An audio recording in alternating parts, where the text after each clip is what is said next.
Well, the National Museum of African American History and Culture opened Saturday. What started as legislation under then-President George W. Bush will soon be the latest addition to the Smithsonian's complex of museums on the National Mall in Washington. VOA got a preview of the massive museum. Arash Arabasadi has this report.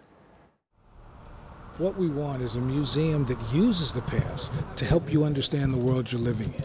That is the goal of the new Smithsonian Museum of African American History and Culture. This is your story, regardless of who you are.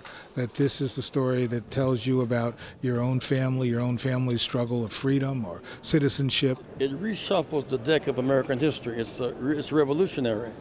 The story starts with the global slave trade that forcibly brought Africans on a long, grueling journey to America. We built the country. And we were enslaved for 246 years, which means that we were enslaved longer than we have been free.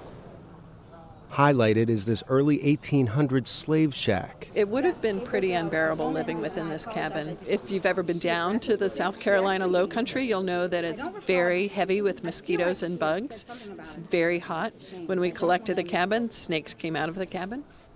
There are reminders of the Jim Crow laws in southern U.S. states that effectively enforced racial segregation by promoting the notion of separate but equal, which was anything but equal if you were black. If you were white, you bought your ticket, you walked into this rail car and you sat in the white section.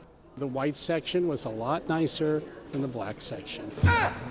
Exhibits weave the story through the civil rights era of the 1960s.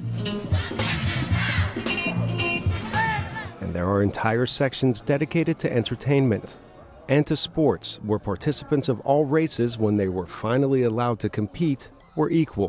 Whenever the playing field is even and the rules are public, the goals are clear, referees are fat, and the score is transparent, we can make it. But the struggle for civil rights is not limited to just African Americans. African Americans paved the way through their strategies to assist other groups seeking equality. The finishing touches are almost done. Doors open September 24th, led fittingly by America's first black president.